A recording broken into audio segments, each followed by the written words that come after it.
Welcome to Advent Coworking's Podcasting 101. This is our second video in our series, and we're going to teach you how to use a soundboard. First things first, we're going to turn this thing on.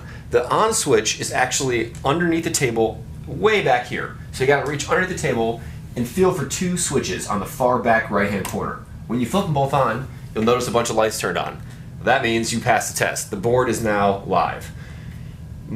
The way the mics work on our table, each mic is associated with a specific color, so you can know whose mic is what when you're updating the volume and changing how it sounds.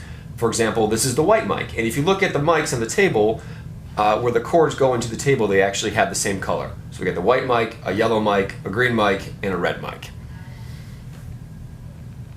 The red microphone is the microphone closest to the soundboard here, and it actually comes in right here. I added paper to the board to showcase that all the buttons and knobs and switches right here that you can see are the only things that will impact how the red mic gets recorded. So we'll start at the top and work our way down.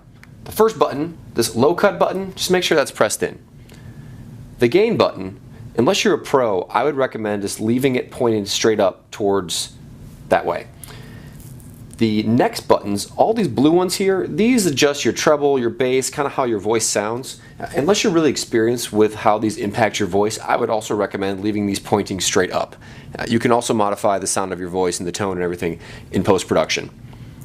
The red and orange knobs are used if someone is calling in on a cell phone or through Skype, and I will go into detail in a future video for how to use these. So when you have no one dialing in, leave them all the way turned facing this direction. Basically turn them all the way to the left. That means they're off. The black knob here is the pan knob. Also just leave that pointing straight up and you'll be in good shape. Now the most important button on the whole board is the mute button. It's this square button here. If you press it in, the yellow light goes on. When the yellow light is on, it means you are muted and whatever you say will not be recorded onto an SD card. When the mute is off, whatever you say will be recorded into the SD card. Mute on, no voice recording. Mute off, voice recording. Really important. Next buttons, the solo and sub buttons, just make sure those are up. And it's a really important little guy that sometimes gets missed, this main button, the last one, make sure that is pressed down. It helps ensure that everything that happens for this mic gets recorded into the recorder equally and properly. This gray knob here is the volume adjuster. The neutral zone for this is up here where you see 0. So you start there, and that's a good place to, basically a good place to start. And if you press up past the 0, the volume of your voice will increase, and essentially it'll get louder in the recorder. If you go below the 0, you got a lot more room to go. Your voice will get quieter. Just like how we looked at the red mic, the controls for the green mic are exactly the same on this column here. The controls for the white mic are exactly the same on this column here. You can plug in your phone, you can plug in other inputs, and again, the controls for controlling the volume are exactly the same. Way down on the board here, on the far right-hand corner, this is your main mix and your sub 1-2. Keep sub 1-2, both tab or buttons right at the 0 point.